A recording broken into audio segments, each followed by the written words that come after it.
Novo SUV Peugeot 2008 Skywalker Turbo THP.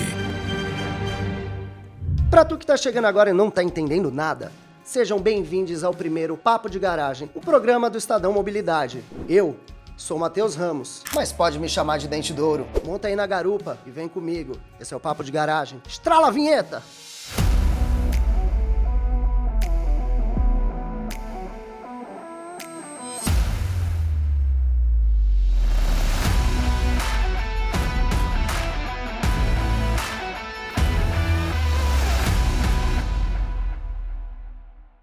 É isso aí, Dente d'Ouro, e vamos com o nosso primeiro convidado, ele que é considerado o pai do Estadão Mobilidade, Marcelo Godoy. E vamos agora para a sua capivara, diretor do Mobilidade Estadão, responsável pela estrutura comercial e também pela gestão dessa unidade de negócios. Já está na casa há quase 5 anos e, assim como eu, vem do mercado publicitário.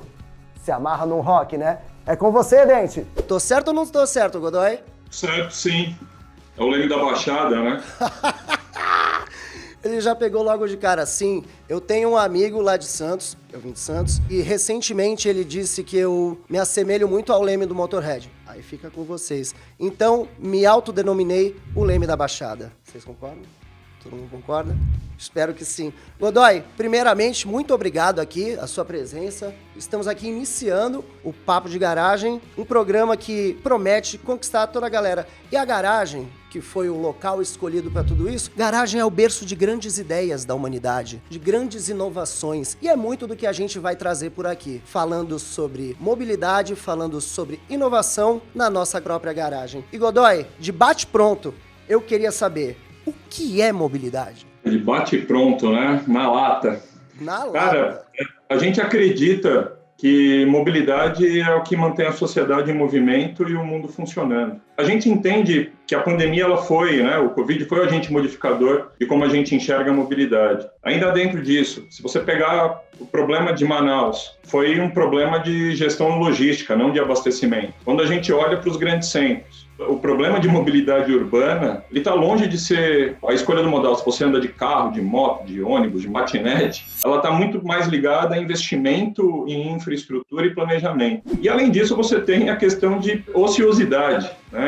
Quando você fica horas parado no trânsito, seja como motorista, como passageiro, seja você esperando no ponto do ônibus, esperando o metrô e trem, né? Em São Paulo, enfim, nos grandes centros aqui do Brasil a gente tem isso, atraso de metrô e trem, que normalmente são pontuais, né? Mas, enfim, é uma questão que tem que haver investimento. Mas é isso, é uma solução que a gente acredita que mantém o mundo em movimento. É isso, Matheus.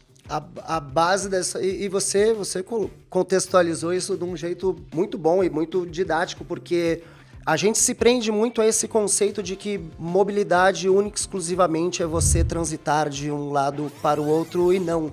Mobilidade tem muito mais coisa envolvida, tanto que os aparelhos que a gente usa são os mobiles, e por aí vai, né? Tipo, tem toda essa cadeia de informações que conecta. E aproveitando, já que a gente agora entende um pouco mais com a sua explicação do que vem a ser mobilidade, qual vem a ser a função do Mobilidade Estadão? A gente está numa pegada de falar sobre mobilidade de uma forma estruturada já há alguns anos. Mas a gente entende que acima da função de publisher, e que o Estadão tem isso no seu DNA, que é a curadoria e a excelência na produção de conteúdo, a gente tem como missão informar a sociedade de tudo aquilo que ela precisa saber e conhecer. E a gente tem feito já isso através dos nossos super verticais, que são o Jornal do Carro, que ele apresenta todos os conteúdos para quem quer saber sobre o universo aí, de autos e tudo que está ligado. A gente tem o Estradão, que é o portal de caminhões do Grupo Estado, que hoje virou uma referência para um público que é formado por caminhoneiros e frotistas. Além disso, a gente tem o Motomotor, que é o vertical dedicado a motos. E o nosso portal horizontal de mobilidade, que é o nosso agregador de mobilidade. E a gente vai além do modal óbvio, que a gente quer mostrar para a nossa audiência que a gente vai além do caminhão, da moto, do carro, que são como as pessoas conhecem mobilidade hoje em dia, né? na sua essência. A gente, no final do ano passado, a gente também teve a oportunidade de trazer de novo o prêmio Jornal do Carro. Eu vou dar um exemplo aqui, né? Hoje eu vou estar cheio de exemplos aqui, viu, Matheus? Mas assim, Dando um exemplo, cara, a gente pôde inovar dentro de uma premiação que já acontece há 15 anos, que era o Jornal do Carro. Só que a gente entendeu, como publisher, que a gente tinha uma missão de mostrar que, por conta da mobilidade reduzida, a gente viu patinetes, motos, sejam motos elétricas, motos tradicionais, a gente viu car sharing, a gente viu algumas iniciativas sendo apresentadas e coprotagonizando aí essa questão da mobilidade o ano passado. A gente achava que não era justo fazer mais um prêmio de autos. Então a gente resolveu inovar. Pegamos o endosso e o tempo de credibilidade que esse prêmio tem, que era um dos maiores da iniciativa focada em autos, incluímos novas categorias. Então a gente trouxe tudo que era relacionado. Então você sabe, um carro por app, um integrador de modais. Então a gente trouxe para a sociedade mostrar que tem coisas que a gente acha que é futuro, mas já está no nosso dia a dia. E a gente criou o Prêmio Mobilidade. Foi uma iniciativa super bacana e a gente trouxe, na verdade, uma ótica muito relevante. Premiamos iniciativas que não estavam ligadas só a autos, ou a motos ou a caminhões. Então a gente acha que tem um caminho aí fantástico de mostrar para as pessoas o que está acontecendo no dia a dia delas. E muito legal a forma como vocês estruturaram isso. Eu já tenho alguns spoilers de tudo que vai acontecer por aqui. Onde entra o programa Mobilidade nessa história toda? Para o pessoal entender o que vai ser, o que eles podem acompanhar nos próximos episódios e por aí vai. O programa Mobilidade, ele é literalmente o nosso ponto de virada. A gente vai inverter a pauta de mobilidade e a gente vai explicar para a nossa audiência, e a ideia é explicar para a sociedade em geral, como que mobilidade impacta a tua vida cotidiana, como que impacta direto ou indiretamente o seu dia a dia. E a gente viu que esse ano que passou, essa missão ela virou um propósito, porque a gente vê que o mundo está em constante transformação, mas de uma forma muito mais acelerada, e a gente, numa velocidade que muita gente não consegue acompanhar. E a gente tem dentro desse propósito, a gente quer que as pessoas mudem seus caminhos através das nossas soluções. Parece papo de vendedor, né? Mas não é, eu juro que não é, sabe? Quando aconteceu a pandemia, a gente foi obviamente, como todo mundo, todas as pessoas, as empresas do mundo todo, a gente foi muito afetado também, né? Certamente. Aqui dentro da parte de unidade de negócio, não só como pessoas, mas tendo uma visão de trabalho. E a gente percebeu que a gente precisava continuar com o nosso propósito, que era apresentar a parte de mobilidade, como que mobilidade está no dia a dia das pessoas, mas com uma ótica agora de mobilidade reduzida. E a gente viu que o Brasil tinha parado. Só que teve uma marca de motos, que é a Honda, que mostrou que o Brasil não parava, ele estava andando sobre duas rodas. Só que a gente falou, cara, não é o momento de vender moto. A gente desenvolveu a várias mãos, agência, a própria marca, o time editorial de altíssima qualidade aí, aqui do grupo, em que a gente tinha que mostrar sob uma ótica clara como que o moto entregador, o entregador ele enxergava a sociedade e a sociedade enxergava esse entregador. Então a gente começou a prestar serviço para esse entregador, como ele tem que cuidar da moto, ele tem uma empresa MEI, né? Ele é um microempreendedor individual, então como que ele cuida da vida financeira dele, trouxe também para a sociedade aquele cara que achava ruim que o moto entregador está dirigindo a toda, querendo entregar rápido tudo, é o mesmo cara que quando chega em casa reclama que a comida não chegou a tempo.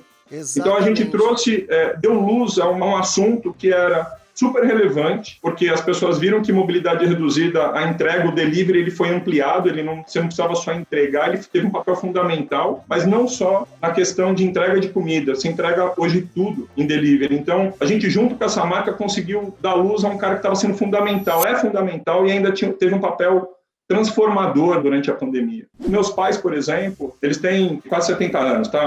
Minha mãe tem 68, meu pai tem 70 anos. Eles pediam delivery de pizza. Cara, começaram a pedir delivery de tudo. Por quê? Porque eles não podiam sair, entendeu? Então, isso teve um impacto direto no dia a dia deles. Então, e já estava presente. O Rappi, o iFood não foram criados no ano passado.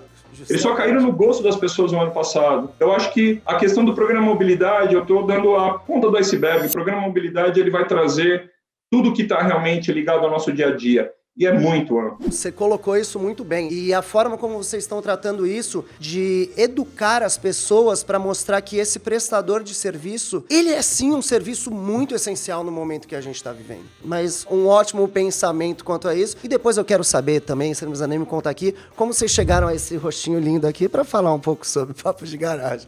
Mas aí... aí a gente deixa pros bastidores da história toda. Tudo bem.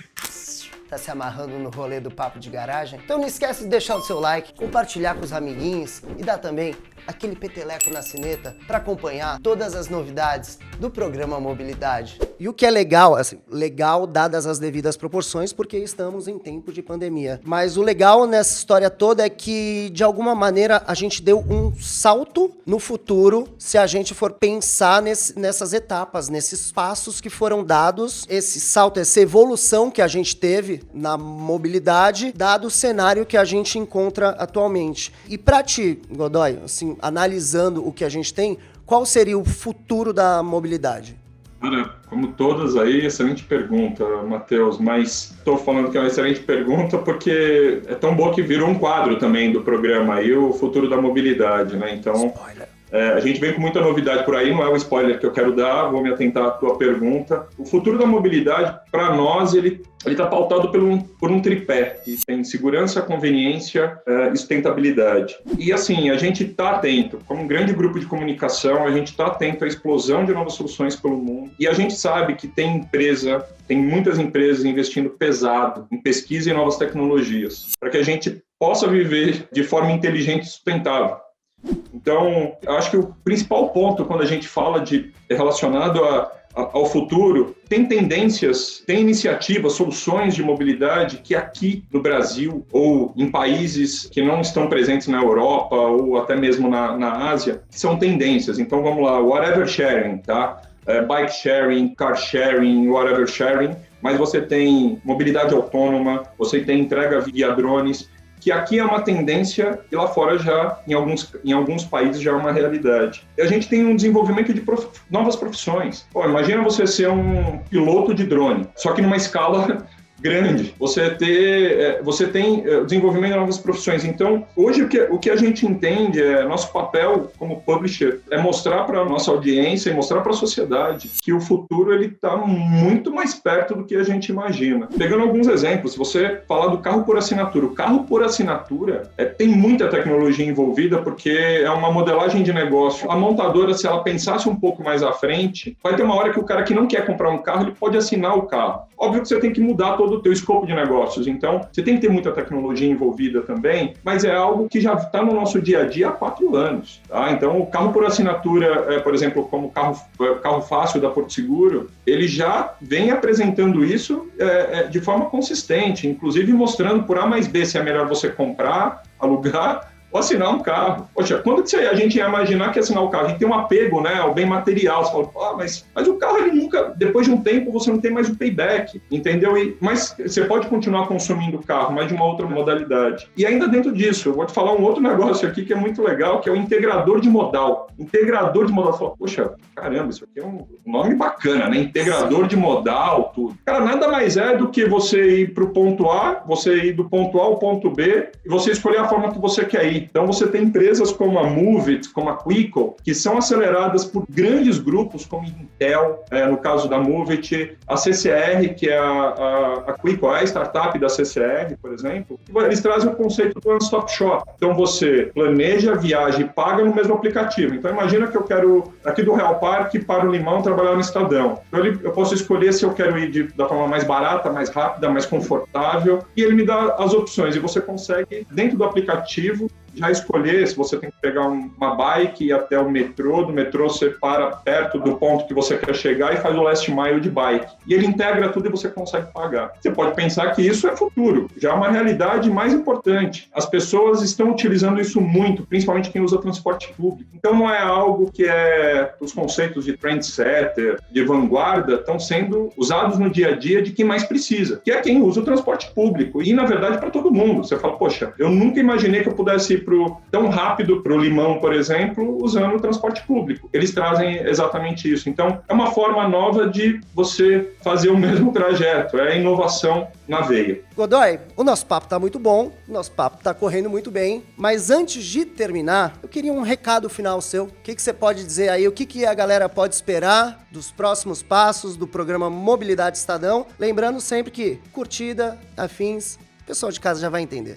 Ô, Matheus, o recado é Continuem assistindo o Matheus aqui no programa Papo de Garagem, dentro do nosso programa aqui de mobilidade, e acompanhe a programação. Tem muita novidade vindo, nossos planos para esse ano são bem audaciosos, e o que a gente quer mostrar é que como as pessoas e marcas estão mudando o dia a dia em que vivemos, através da mobilidade.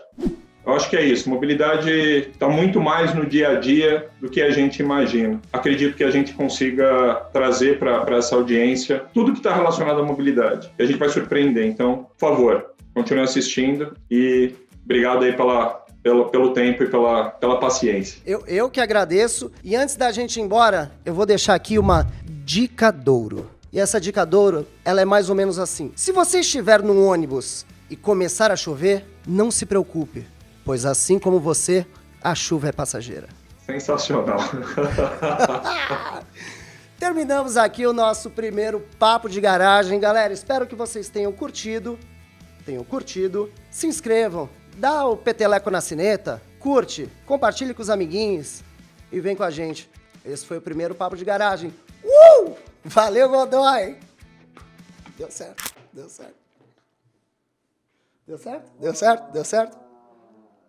Valeu! Uhul! Ei! Antes de ir embora, confere o trailer do nosso patrocinador.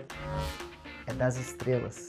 Novo SUV Peugeot 2008 Skywalker Turbo THB.